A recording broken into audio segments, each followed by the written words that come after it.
കർത്താവിന്റെ വചന പഠന ക്ലാസ്സിലേക്ക് വന്നു ചേർന്നായിരിക്കുന്ന എല്ലാവരെയും കർത്താവായ യേശു ക്രിസ്തുവിന്റെ പരിശുദ്ധമായ നാമത്തില് സ്വാഗതം ചെയ്യുന്നു, നന്ദി പറയുന്നു.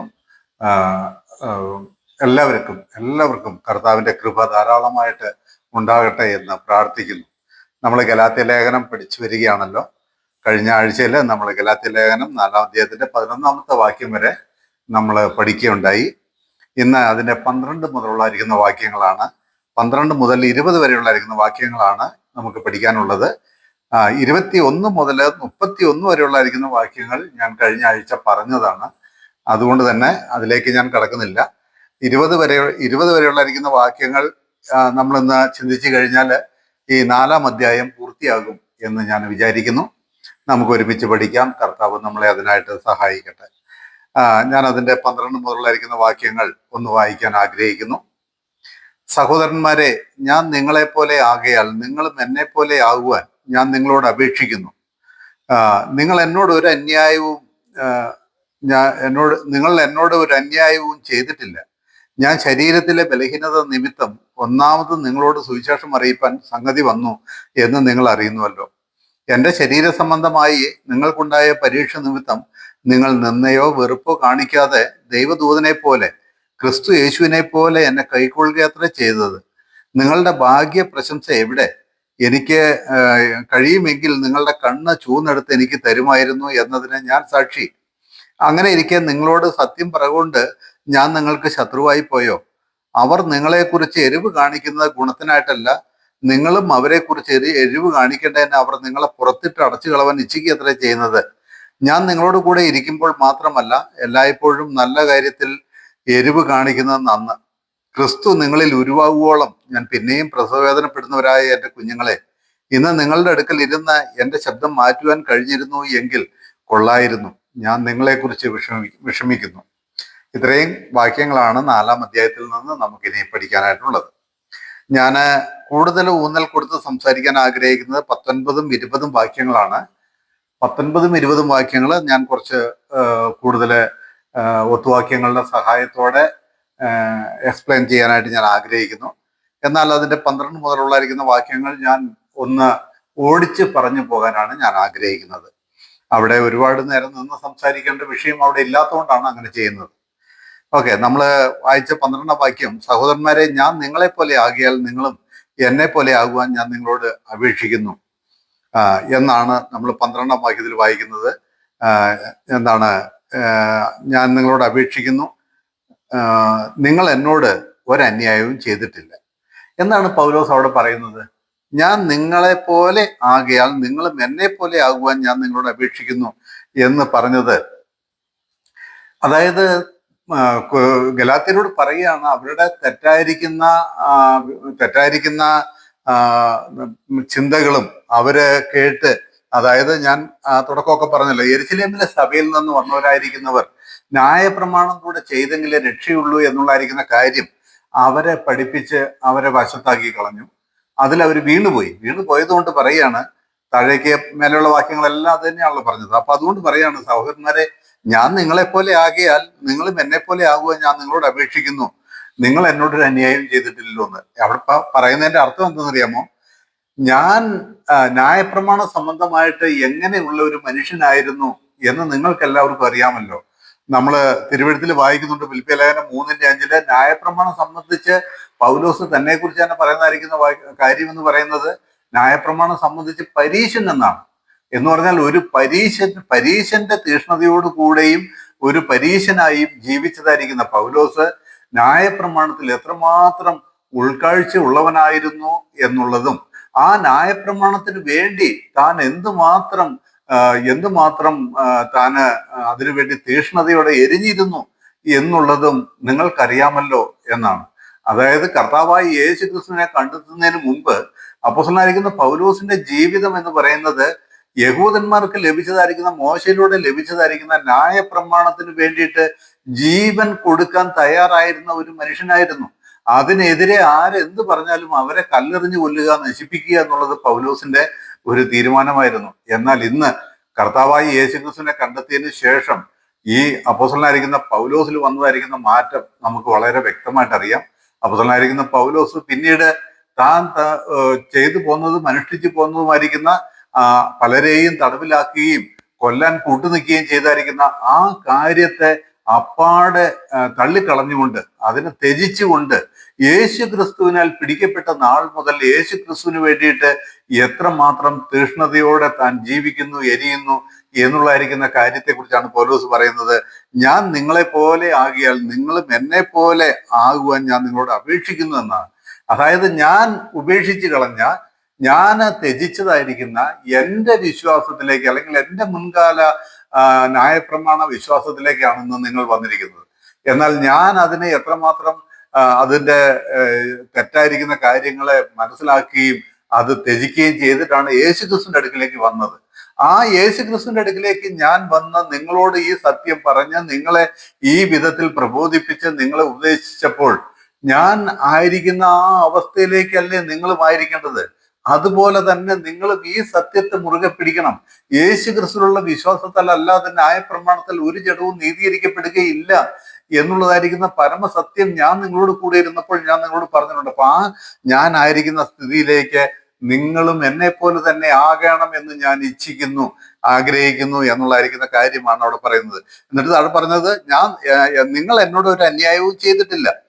ഞാൻ ശരീരത്തിലെ ബലഹീനത നിമിത്തം ഒന്നാമത് നിങ്ങളോട് സുവിശേഷം അറിയിപ്പാൻ സംഗതി വന്നു എന്ന് നിങ്ങൾ അറിയുന്നുവല്ലോ. എന്റെ ശരീര സംബന്ധമായി നിങ്ങൾക്കുണ്ടായ പരീക്ഷ നിമിത്തം നിങ്ങൾ നിന്നയോ വെറുപ്പോ കാണിക്കാതെ ദൂതനെ പോലെ ക്രിസ്തു യേശുവിനെ പോലെ എന്നെ കൈക്കൊള്ളുക അത്രേ ചെയ്തത്. നിങ്ങളുടെ ഭാഗ്യ പ്രശംസ എവിടെ? കഴിയുമെങ്കിൽ നിങ്ങളുടെ കണ്ണ് ചൂന്നെടുത്ത് എനിക്ക് തരുമായിരുന്നു എന്നതിനെ ഞാൻ സാക്ഷി. അങ്ങനെ ഇരിക്കെ നിങ്ങളോട് സത്യം പറയുകൊണ്ട് ഞാൻ നിങ്ങൾക്ക് ശത്രുവായി പോയോ?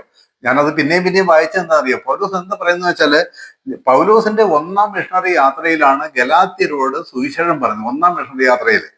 അപ്പോൾ ഗലാത്യയിൽ ചെന്ന് കഴിഞ്ഞപ്പോൾ പൗലോസിന് എന്തോ ശാരീരികമായിരിക്കുന്ന പ്രയാസം നേരിട്ടു. എന്താണെന്ന് നമുക്കറിയില്ല. അതിനെക്കുറിച്ച് പല വ്യാഖ്യാതാക്കളും പല രീതിയിൽ വ്യാഖ്യാനിക്കുന്നുണ്ട് കേട്ടോ. ഇവിടെ പറയുന്നല്ലേ, പിന്നെ നിങ്ങളുടെ ഭാഗ്യ പ്രശംസ എവിടെ? കഴിയുമെങ്കിൽ നിങ്ങളുടെ കണ്ണ് ചൂന്നെടുത്ത് എനിക്ക് തരുമായിരുന്നു എന്നതിന് ഞാൻ സാക്ഷി എന്ന് പറയുന്ന ആ കാര്യത്തെ വെച്ചുകൊണ്ട് ചിലർ വ്യാഖ്യാനിക്കുന്നതായിരിക്കുന്ന വ്യാഖ്യാനം എന്താണെന്നറിയാമോ?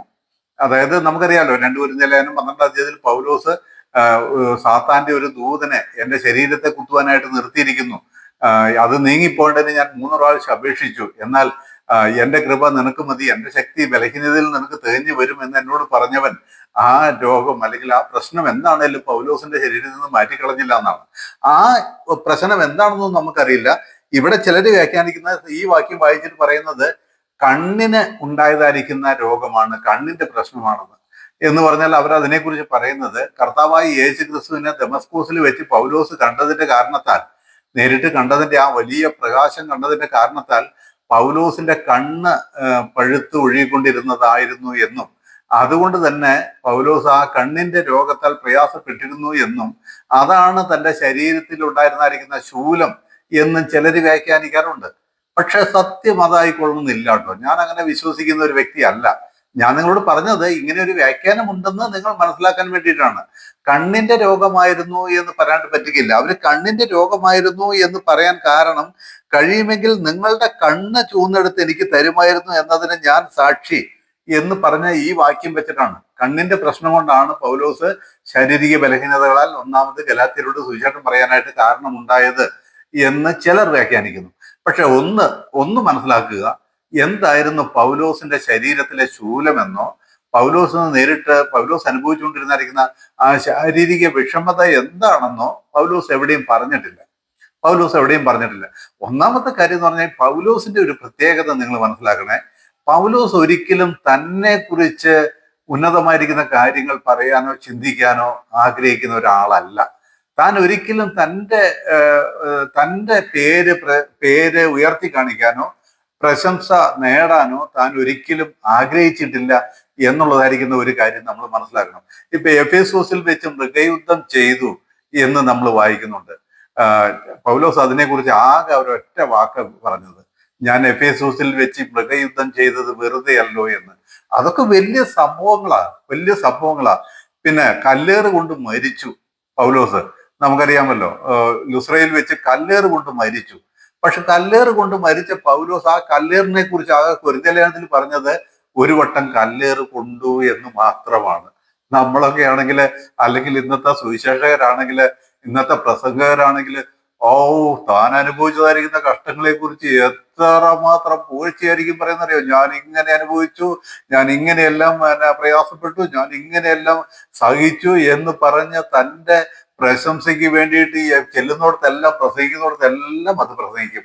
പക്ഷെ പൗലോസിനെ ശ്രദ്ധിച്ചു നോക്കിയേ. പൗലോസ് തന്റെ പ്രശംസയോ തന്റെ അനുഭവങ്ങളോ ഒന്നും വർണ്ണിച്ച് വിവരിച്ച് മറ്റുള്ളവരുടെ അംഗീകാരം പിടിച്ചു പറ്റാനോ മറ്റുള്ളവരുടെ സഹതാപം പിടിച്ചു പറ്റാനോ ഒരിക്കലും പൗലോസ് ശ്രമിച്ചിട്ടില്ല എന്ന് നമുക്കറിയാം. അതുകൊണ്ട് തന്നെ പൗലോസിന്റെ ശരീരത്തിലുണ്ടായിരുന്ന ശൂലം എന്തായിരുന്നു എന്നോ താൻ അനുഭവിച്ചായിരിക്കുന്ന ക്ലേശങ്ങൾ എന്തായിരുന്നു എന്നും പൗലോസ് വർണ്ണിക്കാനായിട്ട് താല്പര്യപ്പെടുന്ന ഒരാളല്ല. അതുകൊണ്ടാണ് ഞാൻ പറഞ്ഞത്, എന്തായിരുന്നു ഈ പൗലോസ് അനുഭവിച്ച ശാരീരിക വിഷമത എന്ന് നമുക്കറിയില്ല.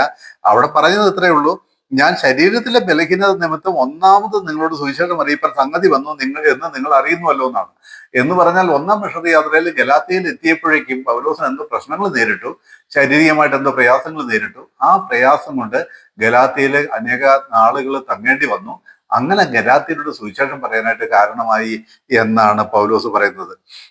എന്നിട്ട് പൗലോസ് പറയുന്നത്, എന്റെ ശരീര സംബന്ധമായി നിങ്ങൾക്കുണ്ടായ പരീക്ഷ നിങ്ങൾ നന്നേ വെറുപ്പ് കാണിക്കാതെ ദൈവദൂതനെ പോലെ ക്രിസ്തു യേശുവിനെ പോലെ എന്നെ പരിചരിച്ചു എന്ന് പറഞ്ഞാൽ ഗലാത്യയിലെ വിശ്വാസികൾക്ക്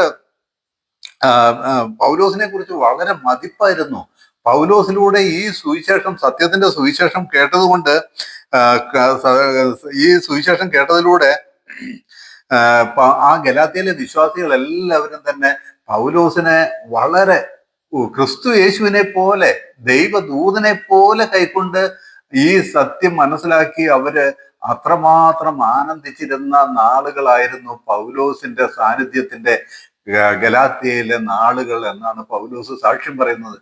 എന്നിട്ടും കൂടെ പൗലോസ് ഇത്രമാത്രം ശ്രേഷ്ഠമായി ഈ വചനങ്ങളെ പറഞ്ഞു കൊടുത്ത് അവരങ്ങനെ അംഗീകരിച്ചിട്ട്, ക്രിസ്തു യേശുവിനെ പോലെ അംഗീകരിച്ചിട്ട്, ദൂതനെ പോലെ അംഗീകരിച്ചിട്ട് പോലും, ഞാൻ പറഞ്ഞില്ലേ, അതായത് യെരുശലേമിൽ നിന്ന് ചിലര് വന്ന്, യെരുശലേമിലെ സഭയിൽ നിന്ന് ചിലര് വന്ന് പൗലോസ് പറയുന്നത് മാത്രം കേട്ട പോരാ, ന്യായപ്രമാണവും അനുസരിക്കണം എന്ന് പറഞ്ഞപ്പോൾ അവര് വീണുപോയി.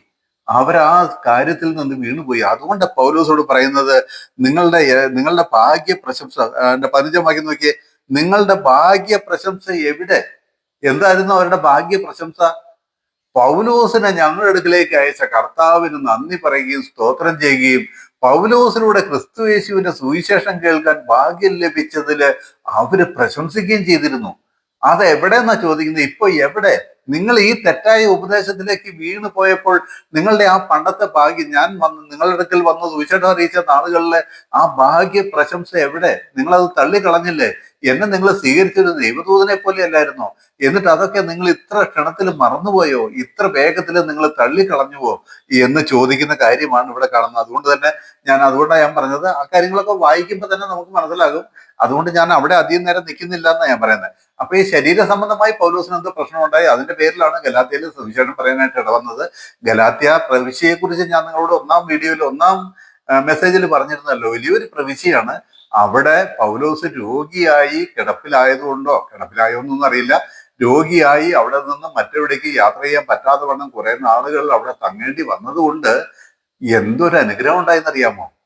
എന്താ അനുഗ്രഹം ഉണ്ടായി? ഗലാത്യയിൽ ആ പ്രവിശ്യയിൽ പല സ്ഥലങ്ങളിലും ലോക്കൽ ചർച്ചകൾ ഉണ്ടാകാനായിട്ട് കാരണമായി. ഗലാത്യയിലെ സഭകൾക്ക് എന്ന് പറഞ്ഞ ലേഖനം എഴുതുന്ന സഭകൾക്ക്, ഒരു സഭയല്ല, പല സഭകൾ ഗലാത്യയിലുണ്ടായി. അപ്പൊ ഞാൻ പറയുന്നത്, നമ്മൾ ശ്രദ്ധിക്കുക, ചിലപ്പോഴൊക്കെ നമ്മുടെ ജീവിതത്തിൽ ചില പ്രശ്നങ്ങൾ വരുന്നത് നല്ലതിനാ. ദാവീദൊക്കെ സങ്കീർത്തനത്തിൽ പറയുന്ന പോലെ, നിന്റെ ന്യായപ്രമാണം പഠിക്കേണ്ടതിന് ഞാൻ കഷ്ടത്തിലായത് നന്നായി എന്നൊക്കെ ദാവീദ് പറയുന്നില്ലേ? ചിലപ്പോ അങ്ങനെയാ. ചിലപ്പോ കഷ്ടത്തിലാകുന്നതും രോഗത്തിലാകുന്നതും ചില പ്രയാസങ്ങൾ വരുന്നത് നമ്മൾ വിചാരിക്കും, അയ്യോ, ദൈവത്തിന് എന്നോട് കോപമുള്ളത് കൊണ്ട്, ദേഷ്യമുള്ളത് കൊണ്ട് ദൈവം എന്നെ ശിക്ഷിച്ചതാന്നൊക്കെ പറയും. അല്ല കേട്ടോ, അങ്ങനെ വിചാരിക്കല്ലേ. ഏത് കാര്യവും ദൈവം തന്റെ മക്കളിൽ ചെയ്യുമ്പോൾ അതിലൂടെ ഒരു നന്മയുണ്ട്. ആ നന്മ കാണാനുള്ള മനസ്സുണ്ടെങ്കിൽ നമ്മൾ അതിനും സ്തോത്രം ചെയ്യും.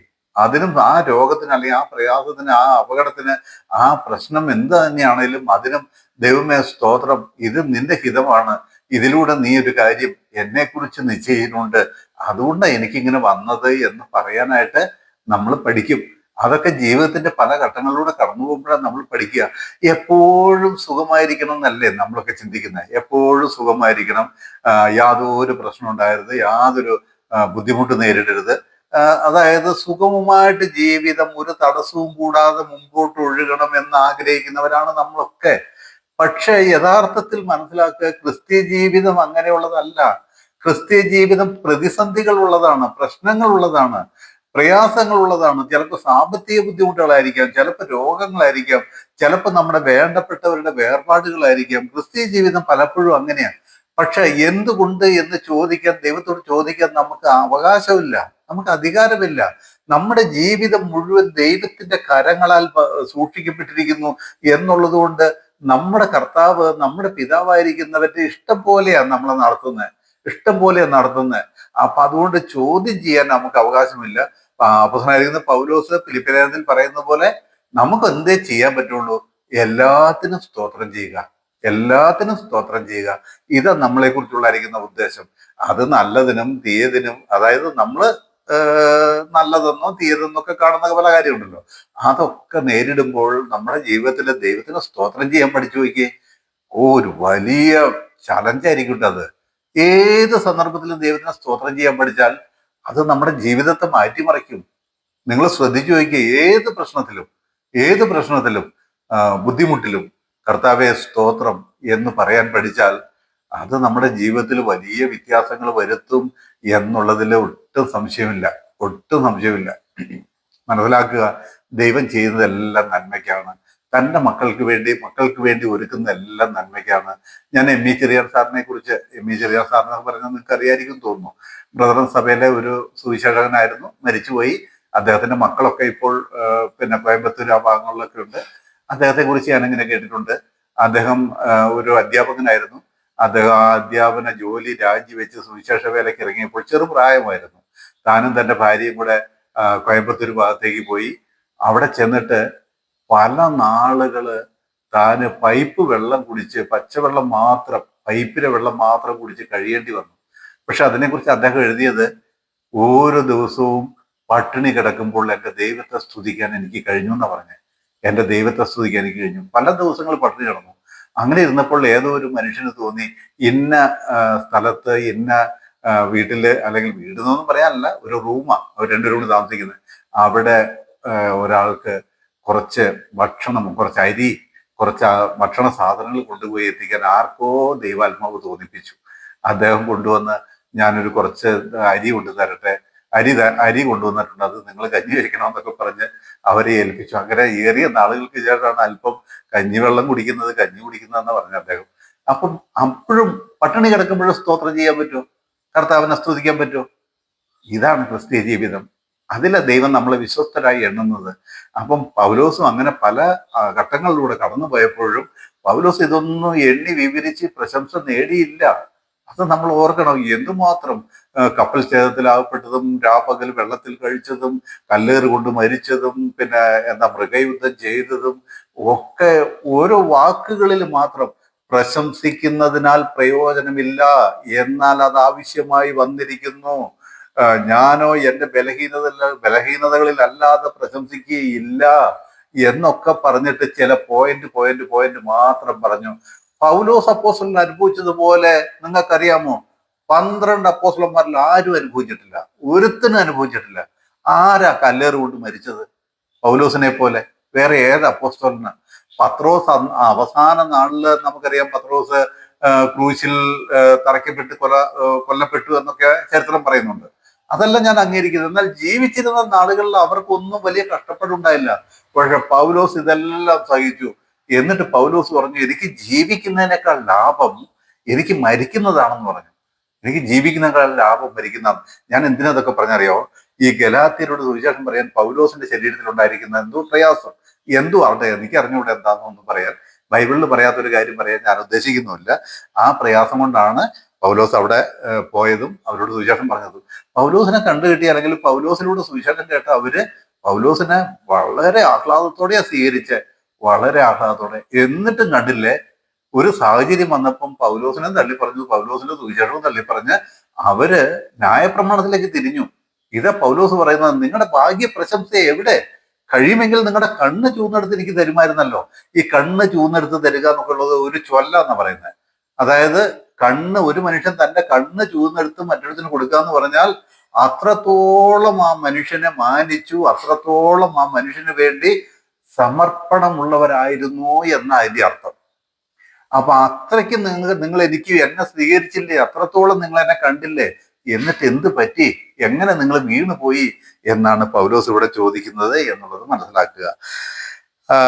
എന്നിട്ട് അതിന്റെ 16-ാം വാക്യം, അങ്ങനെ ഇരിക്കെ നിങ്ങളോട് സത്യം പറഞ്ഞുകൊണ്ട് ഞാൻ നിങ്ങൾക്ക് ശത്രുവായി പോയോ? ഇന്ന് പൗലോസ് ഗലാത്യരുടെ മുമ്പിൽ ഒരു ശത്രുവിന്റെ എന്താണ് ഒരു സ്ഥാനമാണുള്ളത്. എന്താണെന്നറിയാമോ?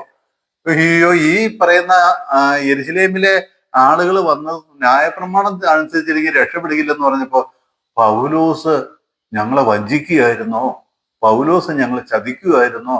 ന്യായപ്രമാണത്താൽ ഒരു ജഡവും നീതിരിക്കപ്പെടുകയില്ലെന്ന് പറഞ്ഞായിരിക്കുന്ന ആ ഉപദേശത്തിലൂടെ ഞങ്ങളെ പൗലോസ് ചതിക്കുകയായിരുന്നോ എന്നുള്ളതായിരിക്കുന്ന ഒരു അവസ്ഥയിലേക്ക് ഇവരെത്തി. അതാ പറയുന്നത്, അങ്ങനെ ഇരിക്കാൻ നിങ്ങളോട് സത്യം പറഞ്ഞുകൊണ്ട് ഞാൻ നിങ്ങളുടെ ശത്രുവായി പോയോ? അവർ നിങ്ങളെക്കുറിച്ച് എരിവ് കാണിക്കുന്നത് ഗുണത്തിനായിട്ടില്ല. അവർ എന്ന് പറഞ്ഞാൽ ആരാന്നറിയാവോ? ഈ യെരുശലേമിൽ നിന്ന് വന്ന് ഗലാത്യ സഭയില് വേറൊരു സുവിശേഷം പ്രചരിപ്പിച്ച, തെറ്റായ ഉപദേശം പഠിപ്പിച്ച അവരെയാ അവർ എന്ന് പറയുന്നത്.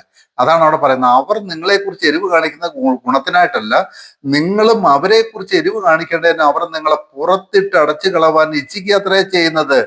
നോക്കിയേ, നിങ്ങളെ പുറത്തിട്ട് അടച്ചു കളയാൻ. എന്തിന്റെ പുറത്തിട്ട് അടച്ചു കളയാൻ?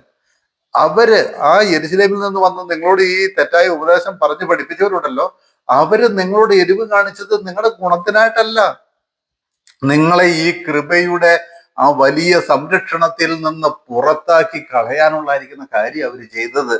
പുറത്തിട്ട് അടച്ചു കളഞ്ഞ അത്ര ചെയ്തത്. ക്രിസ്തു യേശുവിന്റെ സംരക്ഷണ വലയത്തിൽ നിന്ന് നിങ്ങളെ പുറത്താക്കി കളയുന്നതായിരിക്കുന്ന കാര്യമാണ് അവർ ചെയ്തത്.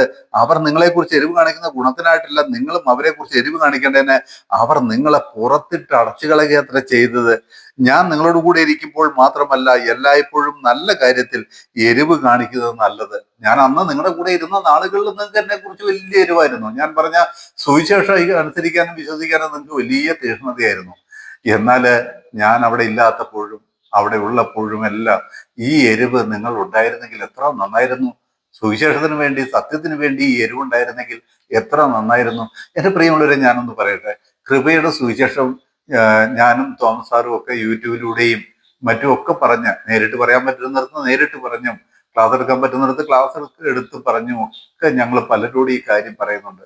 എന്നാല് ഒരുപക്ഷെ ഞങ്ങള് പിന്നെ മാറിക്കഴിയുമ്പോഴോ അല്ലെങ്കിൽ ഈ കാര്യങ്ങളെല്ലാം കേട്ട് മനസ്സിലാക്കിയിട്ടും പിന്നെയും തിരിഞ്ഞ് നിങ്ങൾ പറയുന്നതൊക്കെ സത്യമാണ്, എന്നോട് പലരും പറയുന്നതന്നേ, നിങ്ങൾ പറയുന്നതെല്ലാം സത്യ ബ്രദറെ, അത് സത്യമാണ്. കൃപയുടെ സുവിശേഷം ലോകത്തിലേക്ക് വന്നത് പൗലോസിലൂടെയാണ്, പൗലോസിന്റെ സുവിശേഷമാണ് നമ്മൾ വിശ്വസിക്കേണ്ടത്, അതെല്ലാം സത്യമാണ്. എന്നാലും ഞങ്ങൾ കൂടി നിൽക്കുന്ന കൂട്ടായ്മയിൽ നിന്ന് പിരിയാനോ അവിടെ നിന്ന് മാറാനോ ഞങ്ങൾക്ക് പറ്റില്ല ബ്രദറെ. അങ്ങനെ പെട്ടെന്ന് മാറാൻ പറ്റില്ല. അങ്ങനെ ഞങ്ങൾ ഉദ്ദേശിക്കുന്നില്ല. നിങ്ങൾ പറയുന്ന കാര്യങ്ങളൊക്കെ ഞങ്ങൾ കേൾക്കാം, പഠിക്കാം, അത് ഓക്കെ എന്ന് പറയുന്നവരുണ്ട്. ഞങ്ങളുടെ സാന്നിധ്യമില്ലാത്ത പല സ്ഥലങ്ങളിലും അങ്ങനെ പലരും, ഇപ്പൊ ഞാൻ ഓർക്കുന്ന ഏകദേശം 1000-1500 ആളുകള് എന്നെ കോണ്ടാക്ട് ചെയ്യുന്നവരുണ്ടായിരുന്നു. അവരിൽ പലരും ഇപ്പോൾ വേറെ ഒന്നും കൊണ്ടല്ല, എന്നോടുള്ള വൈരാഗ്യം കൊണ്ടൊന്നും അല്ല, ചിലരെങ്കിലും, കുറെ പേരെങ്കിലും ഇപ്പോൾ എന്നെ വിളിക്കുന്നില്ല. കാരണം എന്താന്ന് വെച്ചാൽ കാര്യങ്ങളൊക്കെ മനസ്സിലാക്കി. പക്ഷെ ഞാൻ പറഞ്ഞു, നിങ്ങൾ ഈ സത്യത്തിന് വേണ്ടി നിൽക്കണം, ഈ സത്യത്തെ വിട്ട് പിന്മാറരുത്. നിങ്ങൾ മറ്റേതൊരു സഭാ കൂട്ടായ്മയിലാണെങ്കിലും നിങ്ങൾക്ക് ഇങ്ങനെയുള്ള സത്യം പഠിക്കാൻ പറ്റില്ല. അവര് പഠിപ്പിക്കുന്നത് യേശു ക്രിസ്തുവിന്റെ ഉപദേശവും ന്യായപ്രമാണത്തിന്റെ ഉപദേശവും ഒക്കെയാ, അതുകൊണ്ട് പിന്മാറണം എന്നൊക്കെ പറഞ്ഞപ്പം ആ കാര്യങ്ങളോട് യോജിക്കാൻ പറ്റാതെ, അതായത് തങ്ങളായിരിക്കുന്ന കൂട്ടായ്മയിൽ നിന്ന് വേർപെടാൻ പറ്റാതെ വണ്ണം ചിലരെങ്കിലും പിന്തിരിഞ്ഞു നിൽക്കുന്നു എന്നുള്ളത് എന്നെ വിഷമിപ്പിക്കാറുണ്ട്. അപ്പോൾ പൗലോസിനെ ഗലാത്യർ എത്രമാത്രം വിഷമിപ്പിച്ചിട്ടുണ്ട്. പൗലോസ് എന്തുമാത്രം തീഷ്ണതയോടെ അവിടെ ഈ സത്യം പറഞ്ഞതാ. എന്നിട്ട് തെറ്റായിരിക്കുന്ന ഉപദേശങ്ങളിൽ വീണുപോയപ്പോൾ പൗലോസിന് പിന്നെ വിഷമം ഉണ്ടാകാതിരിക്കുമോ? അതാ പൗലോസ് പറയുന്നത്, ഞാൻ നിങ്ങളോട് കൂടെ ഇരിക്കുമ്പോൾ മാത്രമല്ല, എല്ലായ്പ്പോഴും നല്ല കാര്യത്തിൽ എരിവ് കാണിക്കുന്നത് നന്ന്. 19-20 വാക്യമാണ് ഞാൻ ഇന്ന് മുഖ്യമായിട്ട് നിങ്ങളോട് പറയാൻ ആഗ്രഹിക്കുന്നത്. അപ്പൊ ശ്രദ്ധയോടെ കേൾക്കുമല്ലോ. 19, 20 വാക്യം എന്താ പറയുന്നത്? ക്രിസ്തു നിങ്ങളിൽ ഉരുവാകുവോളം ഞാൻ പിന്നെയും പ്രസവ വേദനപ്പെടുന്നവരായ എൻ്റെ കുഞ്ഞുങ്ങളെ, ഇന്ന് നിങ്ങളുടെ അടുക്കൽ ഇരുന്ന് എൻ്റെ ശബ്ദം മാറ്റുവാൻ കഴിഞ്ഞിരുന്നു എങ്കിൽ കൊള്ളായിരുന്നു. ഞാൻ നിങ്ങളെക്കുറിച്ച് വിഷമിക്കുന്നു. എന്താ അവിടെ പറഞ്ഞേ? ക്രിസ്തു നിങ്ങളിൽ ഉരുവാകുവോളം ഞാൻ പിന്നെയും പ്രസവ വേദനപ്പെടുന്നവരായ എൻ്റെ കുഞ്ഞുങ്ങളെ. ഒരു സുവിശേഷകന്റെ യഥാർത്ഥ ഉത്തരവാദിത്വം സുവിശേഷം അങ്ങ് പറയുക, കേൾക്കുന്നവര് കേട്ടു, വിശ്വസിക്കുന്നവർ വിശ്വസിക്കട്ടെ, അല്ലാത്തവർ പോട്ടെന്നേ എന്നുള്ള മനോഭാവം യഥാർത്ഥത്തിൽ ഒരു സുവിശേഷകന് ഭൂഷണമല്ല. അതല്ല ഒരു സുവിശേഷകന്റെ മനോഭാവം. വല്ല വിധത്തിലെങ്കിലും ആരെയെങ്കിലും രക്ഷിക്കുക എന്നുള്ളതാ. ഇപ്പൊ ഈ മെസ്സേജ് ഒക്കെ കേട്ടുകൊണ്ടിരിക്കുന്ന ചിലരൊക്കെ ഉണ്ട്. പ്രത്യേകിച്ച് ഞാൻ പേരെടുത്ത് പറഞ്ഞോട്ടെ, നമ്മുടെ കൂടെ ഇപ്പോൾ കേട്ടുകൊണ്ടിരിക്കുന്ന ബേബിച്ചായനൊക്കെ സുവിശേഷത്തിന് വേണ്ടി വളരെ അധ്വാനിക്കുന്നുണ്ട്. എനിക്കതൊക്കെ കാണുമ്പോൾ വളരെ സന്തോഷമുണ്ട്. തനിക്ക് ശരീരം കൊണ്ട് പറ്റില്ലെങ്കിലും തൻ്റെ കാറിൽ പോകുന്ന വഴിക്കെല്ലാം ഈ സത്യം വിളിച്ചു പറഞ്ഞുകൊണ്ടിരിക്കുക. താൻ അങ്ങനെ ചെയ്യുന്ന ആളാണ്. അപ്പൊ ഞാൻ പറയുന്നത്, ഈ തീക്ഷ്ണത നമുക്കുണ്ടാവണം. അതായത് കേൾവിക്കാരില് ക്രിസ്തു ജനിക്കത്തക്കവണ്ണം പ്രസവവേദന അനുഭവിക്കുന്ന അവസ്ഥ നമ്മളിൽ ഉണ്ടാകണം. നമ്മൾ അവരിൽ ക്രിസ്തുവിനെ ജനിപ്പിക്കണം. അതായത് നമ്മളിൽ നിന്ന് കേൾക്കുന്നവരിൽ വല്ല വിധത്തിലെങ്കിലും ക്രിസ്തു ഉരുവാകണം. ഇപ്പൊ ഗലാത്യയിലെ വിശ്വാസികളിൽ ക്രിസ്തു ജനിക്കേണ്ടതിന് പ്രസവവേദനപ്പെടുന്നത് ആരാറിയോ? പൗലോസ് പ്രസവവേദനപ്പെടുന്നത്. പൗലോസിന് വേണമെങ്കിൽ പറയായിരുന്നില്ലേ, ഞാൻ എൻ്റെ ദൗത്യം നിർവഹിച്ചു, സുവിശേഷം പറയാനുള്ളത് നിങ്ങളോട് പറഞ്ഞു, വേണമെങ്കിൽ കേൾക്കാം, ഇല്ലെങ്കിൽ നിങ്ങൾ നിത്യ ആശുപത്രിയിലേക്ക് പോകും എന്ന് പറഞ്ഞ് കൈവിട്ട പോരെ. പക്ഷെ പൗലോസ് പറയുന്നത്, ഞാൻ പ്രസവവേദനപ്പെടുന്നു ക്രിസ്തു നിങ്ങളിൽ ജനിക്കേണ്ടതിനെന്ന്. ഇവിടെ ഒരു കാര്യം ഞാൻ നിങ്ങളോട് പറയട്ടെ, വളരെ പഠിക്കേണ്ടതായിരിക്കുന്ന ഒരു വിഷയമാണ്. ഈ കൃപായുഗ കാലഘട്ടത്തിൽ മാത്രമേ ഉള്ളൂ വിശ്വാസികളുടെ ഉള്ളിൽ ക്രിസ്തു വസിക്കുന്നത്. ഞാൻ ഒന്നുകൂടെ പറയട്ടെ, ഈ കൃപായുഗ കാലഘട്ടത്തിൽ മാത്രമേ ഉള്ളൂ വിശ്വാസികളുടെ ഉള്ളിൽ ദൈവം വസിക്കുന്നത്, ക്രിസ്തു വസിക്കുന്നത്. അല്ലാത്ത ഒരു കാലഘട്ടത്തിൽ, അതിനു മുമ്പുണ്ടായിരുന്ന ഒരു കാലഘട്ടത്തിലും ദൈവം മനുഷ്യന്റെ ഉള്ളിൽ വസിക്കുന്നില്ല, ക്രിസ്തു മനുഷ്യന്റെ ഉള്ളിൽ വസിക്കുന്നില്ല. ഇത് നിങ്ങൾ പഠിച്ചിട്ടുണ്ടോ? അപ്പൊ നമ്മളായിരിക്കുന്ന ഈ കാലഘട്ടവും നമ്മൾ വിശ്വസിക്കുന്ന ഈ വിശ്വാസവും ഈ സുവിശേഷവും എന്ത് വലിയ ഭാഗ്യമുള്ള ഒന്നാണെന്ന് നിങ്ങൾക്ക് അറിയാമോ? ഞാൻ ചില വാക്യങ്ങൾ അതിനെ സംബന്ധിച്ച് നിങ്ങളെ വായിച്ച് കേൾപ്പിക്കാൻ ആഗ്രഹിക്കുന്നു. ന്യായപ്രമാണ കാലഘട്ടത്തില് ദൈവം അവരുടെ കൂടെ ഉണ്ടായിരുന്നു, എന്നാൽ അവരുടെ ഉള്ളിലില്ലായിരുന്നു. ന്യായപ്രമാണ കാലഘട്ടത്തിൽ ഞാൻ വായിച്ച് കേൾപ്പിക്കട്ടെ. പുറപ്പാട് പുസ്തകം ചില വാക്യങ്ങൾ ഞാൻ വായിക്കാം, നിങ്ങൾ ബൈബിൾ എടുത്തോളൂ. പുറപ്പാട് പുസ്തകം അതിന്റെ 29-ാം അധ്യായം. പുറപ്പാട് പുസ്തകത്തിന്റെ 29-ാം അധ്യായം, അതിന്റെ 45-ഉം 46-ഉം വാക്യം. പുറപ്പാട് 29, 45, 46 വാക്യം. ഞാൻ ഇസ്രായേൽ മക്കളുടെ മധ്യേ വസിക്കുകയും അവർക്ക് ദൈവമായിരിക്കുകയും ചെയ്യും. എവിടെ വസിക്കുമെന്നാ പറഞ്ഞ? ഞാൻ ഇസ്രായേൽ മക്കളുടെ മധ്യേ വസിക്കുകയും അവർക്ക് ദൈവമായിരിക്കുകയും ചെയ്യും. അവരുടെ മധ്യേ വസിക്കേണ്ടതിന് അവരെ മിസ്രയീം ദേശത്ത് നിന്ന് കൊണ്ടുവന്നവനായി അവരുടെ ദൈവമായ യഹോവ ഞാനാകുന്നു എന്ന് അവർ അറിയും. ഞാൻ അവരുടെ ദൈവമായ യഹോവ തന്നെ. ന്യായപ്രമാണ കാലഘട്ടത്തില് ഒരു വിശ്വാസിയുടെ ഉള്ളില്, ഏത് ന്യായപ്രമാണം വിശ്വസിക്കുന്ന യഹൂദന്മാരുടെ ഉള്ളില് ക്രിസ്തു ഇല്ല, ദൈവമില്ല. എവിടെ വസിക്കുന്നു പറഞ്ഞ? ഞാൻ അവരുടെ മധ്യേ വസിക്കും, ഞാൻ അവരുടെ മധ്യേ വസിക്കും. അവരുടെ മധ്യേ വസിക്കേണ്ടതിന് അവരെ മിസ്രയീം ദേശത്ത് നിന്ന് കൊണ്ടുവന്നവനായി ആയ ദൈവം ഞാനാകുന്നു. നോക്കി, ആ കാലഘട്ടത്തിൽ ദൈവം വസിച്ചിരുന്നത് എവിടെയാ? മധ്യയാ, അവരുടെ മധ്യേ. അല്ലാതെ അവരോട് കൂടെ വസിച്ചില്ല. വേറൊരു വാക്യം വായിക്കാം, അതിന്റെ 34-ാം അധ്യായത്തിന്റെ 9-ാം വാക്യം. പുറപ്പാട് പുസ്തകം 34-ാം അധ്യായം അതിന്റെ 9-ാമത്തെ വാക്യം. എന്നാറെ മോശ ബന്ധപ്പെട്ട് സാഷ്ടാംഗം വീണ് നമസ്കരിച്ചു. കർത്താവേ, നിനക്ക് എന്നോട് കൃപയുണ്ടെങ്കിൽ കർത്താവ് ഞങ്ങളുടെ മധ്യേ നടക്കണമേ. ആ വാക്യം ശ്രദ്ധിച്ചോ? നിനക്ക് ഞങ്ങളോട് കൃപയുണ്ടെങ്കിൽ കർത്താവ് ഞങ്ങളുടെ മധ്യേ നടക്കണമേ. ഇത് ദുശാഠ്യമുള്ള ജനം തന്നെ, എങ്കിലും ഞങ്ങളുടെ അകൃത്യവും പാപവും ക്ഷമിച്ച് ഞങ്ങളെ നിന്റെ അവകാശമാക്കണമേ എന്ന് പറഞ്ഞു. എന്താ അവിടെ പറഞ്ഞറിയാവോ? ഇസ്രായേൽ ജനത്തിന്റെ നടുവെ മധ്യേ വസിച്ചവനായിരിക്കുന്ന ദൈവം പറഞ്ഞു, ഞാൻ ഈ ജനത്തിന്റെ നടുവിൽ വസിക്കുകയില്ല. ഞാൻ ആ ജനത്തിന്റെ നടുവിൽ വസിച്ച ഞാൻ ആ ജനത്തെ കൊന്നുകളയും. അപ്പൊ പിന്നെ ഉള്ളിൽ വസിക്കുന്ന കാര്യം ചിന്തിക്കാൻ പറ്റുമോ? നമ്മള് 1 കൊരിന്ത്യർ ലേഖനം 10-ാം അധ്യായത്തിൽ വായിക്കുന്നത്, അവരെ അനുഗമിച്ച ആത്മീയ പാറയിൽ നിന്നല്ലോ അവർ കുടിച്ചത്. ആ പാറ ക്രിസ്തുവായിരുന്നു, അല്ലെ? ആ പാറ ക്രിസ്തുവായിരുന്നു. അപ്പം ദൈവം ഈ മിസ്രൈമിൽ നിന്ന് നടത്തിക്കൊണ്ടുവന്ന ജനത്തിനോട് കൂടെ നടന്നിരുന്നു, ജനത്തിന്റെ മധ്യേ വസിച്ചിരുന്നു, ജനത്തോട് കൂടെ ഇടപെട്ടുകൊണ്ടിരുന്നു. എന്നാൽ അവരുടെ ആരുടെ ഉള്ളിൽ വസിച്ചില്ല. പഴയ നിയമകാലത്ത് അത് നമ്മൾ മനസ്സിലാക്കണം. അവരുടെ ആരുടെയും ഉള്ളിൽ വസിച്ചില്ല. സംഖ്യ പുസ്തകം 5-ാം അധ്യായത്തിന്റെ 3-ാം വാക്യം, ഇതൊക്കെ നിങ്ങളൊന്ന് എഴുതിയെടുത്തോണേ. ഈ വാക്യങ്ങൾ ദൈവം പഴയ നിയമകാലത്ത് എങ്ങനെയാണ് മനുഷ്യനോട് ഇടപെട്ടിരുന്നത്, മനുഷ്യന്റെ ഉള്ളിൽ വസിച്ചിരുന്നോ എന്നുള്ളത് ശ്രദ്ധിക്കണം. സംഖ്യ പുസ്തകം 5-ാം അധ്യായത്തിന്റെ 3-ാമത്തെ വാക്യം വായിക്കുന്നത് എങ്ങനെയാണ്? ആണായാലും പെണ്ണായാലും അവരെ പാളയത്തിൽ നിന്ന് പുറത്താക്കണം. ഞാൻ അവരുടെ മധ്യേ വസിക്കിയാൽ അവർ തങ്ങളുടെ പാളയം അശുദ്ധമാക്കരുത്. ആണായാലും പെണ്ണായാലും, അതായത് തെറ്റ് ചെയ്യുന്നവരെ കുറിച്ചാണ് പറയുന്നത്. അതായത് സകല കുഷ്ഠരോഗിയെയും അങ്ങനെയുള്ള സ്രവക്കാരനെയും ഒക്കെ പറഞ്ഞിട്ട് പറയാണ്, ആണായാലും പെണ്ണായാലും അവരെ പാളയത്തിൽ നിന്ന് പുറത്താക്കണം. ഞാൻ അവരുടെ മധ്യേ വസിക്കിയാൽ അവർ തങ്ങളുടെ പാളയം അശുദ്ധമാക്കരുത്. എവിടെ വസിക്കുന്നത്? മധ്യേ. അപ്പൊ പഴയ നിയമകാലത്തൊക്കെ ദൈവം ഇസ്രായേലിനോട് കൂടെ ഉണ്ടായിരുന്നെങ്കിലും ഇസ്രായേലിന്റെ നടുവിലായിരുന്നു വസിച്ചിരുന്നത്. അത് നമ്മൾ മനസ്സിലാക്കുക. അതുപോലെ തന്നെ പുറപ്പാട് പുസ്തകം തന്നെ വരാം. അതിന്റെ 33-ാം അധ്യായത്തിന്റെ ചില വാക്യങ്ങൾ കൂടെ വായിച്ചു കേൾപ്പിക്കുക. 33-ാം അധ്യായത്തിന്റെ 3-4 വാക്യം. 33-ന്റെ 3-4 വാക്യം. വഴിയിൽ വെച്ച് ഞാൻ നിന്നെ നശിപ്പിക്കാതിരിക്കേണ്ടതിന് ഞാൻ നിന്റെ നടുവിൽ നടക്കുകയില്ല. വഴിയിൽ വെച്ച് ഞാൻ നിന്നെ നശിപ്പിക്കാതിരിക്കേണ്ടതിന് ഞാൻ നിന്റെ നടുവിൽ നടക്കുകയില്ല. നീ ദുശാഠ്യമുള്ള ജനമാകുന്നു. ദോഷകരമായ ഈ വചനം കേട്ടപ്പോൾ ജനം ദുഃഖിച്ചു. ആരും തന്റെ ആഭരണം ധരിച്ചതുമില്ല. നിങ്ങൾ ദുശാഠ്യമുള്ള ജനമാകുന്നു. ഞാൻ ഒരു നിമിഷ നേരം നിന്റെ നടുവിൽ നടന്നാൽ നിന്നെ സംഹരിച്ചു കളയും. സംഹരിച്ചു കളയും. അതുകൊണ്ട് ഞാൻ നിന്നോട് എന്ത് ചെയ്യണമെന്ന് അറിയേണ്ടതിന് നീ നിന്റെ ആഭരണം നീക്കിക്കളക എന്നിങ്ങനെ ഇസ്രായേൽ മക്കളോട് പറയുക എന്ന് യഹോവ മോശയോട് കൽപ്പിച്ചിരുന്നു.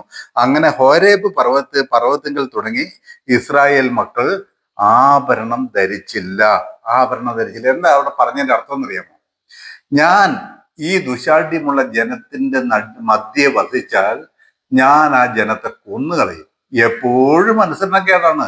ദൈവത്തിന്റെ സകല ശക്തിയും അത്ഭുതങ്ങളും കണ്ടതായിരിക്കുന്ന ഈ ജനം അനുസരണം കെട്ട് ദൈവത്തെയും മോശയെയും കുറ്റം പറഞ്ഞ് പോയപ്പോൾ അനേകരെ കൊന്നു കളഞ്ഞു. അതുകൊണ്ട് ദൈവം അവരോട് കോപത്തോടെ സംസാരിച്ച ഒരു വാക്കെന്താ അറിയാവോ? ഈ ജനം ദുശാഠ്യമുള്ള ജനമാണ്.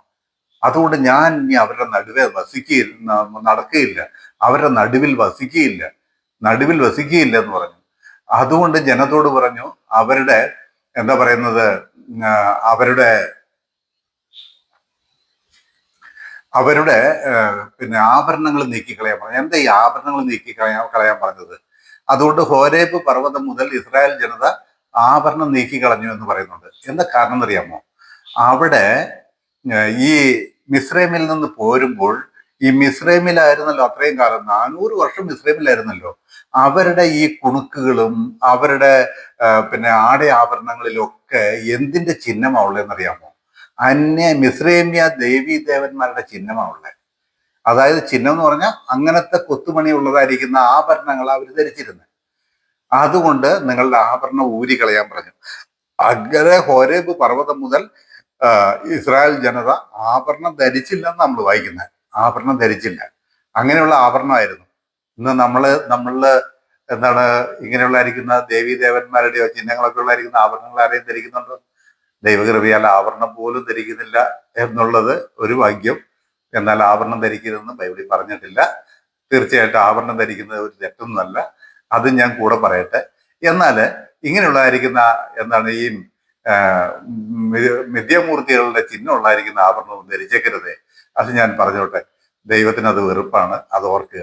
അപ്പൊ ഞാനിവിടെ വായിച്ചത് എന്താ, ദൈവം അവരുടെ മധ്യയായിരുന്നു വസിച്ചത്. അവര് ദുശാഠ്യമുള്ള ജനമാകിയാൽ ഞാൻ അവരുടെ മധ്യ വസിക്കുകയില്ലെന്ന് പറഞ്ഞു. അവരുടെ മധ്യ വസിക്കുകയില്ലെന്ന് പറഞ്ഞു. 33-ാം അധ്യായത്തിന്റെ 14 15 16 വാക്യം നോക്കിയേ. അതിനവൻ എന്റെ സാന്നിധ്യം നിന്നോട് കൂടെ പോരും. അതായത് മോശ പറഞ്ഞു, ദൈവമേ നീ ഞങ്ങളുടെ കൂടെ പോരാതിരിക്കരുതേ, നിന്റെ സാന്നിധ്യം ഇല്ലാതെ ഞങ്ങളെ അയക്കരുതേ, ഞങ്ങളെ ഒറ്റപ്പെടുത്തരുതേ എന്ന് പറഞ്ഞപ്പോൾ പറഞ്ഞ മറുപടിയാണ്. അതിന് ദൈവം എന്റെ സാന്നിധ്യം നിന്നോട് കൂടെ പോരും, ഞാൻ നിനക്ക് സ്വസ്ഥത നൽകും എന്ന് അരുളി ചെയ്തു. അവനോട് തിരു സാന്നിധ്യം എന്നോട് കൂടെ പോരുന്നില്ല എങ്കിൽ ഞങ്ങളെ ഇവിടെ നിന്ന് പുറപ്പെടുവിക്കരുതേ. എന്നോട് നിന്റെ ജനത്തോടും കൃപയുള്ളത് കൊണ്ട് കൃപയുണ്ടെന്നുള്ളത് ഏതിനാൽ അറിയും? നീ ഞങ്ങളോട് കൂടെ പോരുന്നതിനാൽ അല്ലയോ?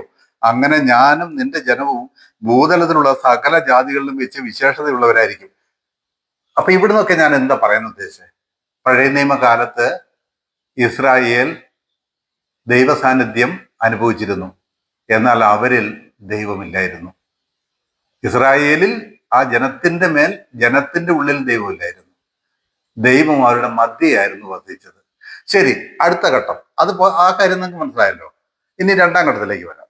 കർത്താവായ യേശു ക്രിസ്തു ഭൂമിയിൽ വന്ന കാലം മുതൽ, അതായത് കർത്താവിന്റെ രാജ്യത്തിന്റെ സുവിശേഷം പറയുന്ന കാലത്ത്, രാജ്യത്തിന്റെ സുവിശേഷം അതാണല്ലോ യേശു ക്രിസ്തു ഭൂമിയിൽ വന്ന കാലത്ത് പറഞ്ഞതും പഠിപ്പിച്ചതും ഇസ്രായേലിനോട്.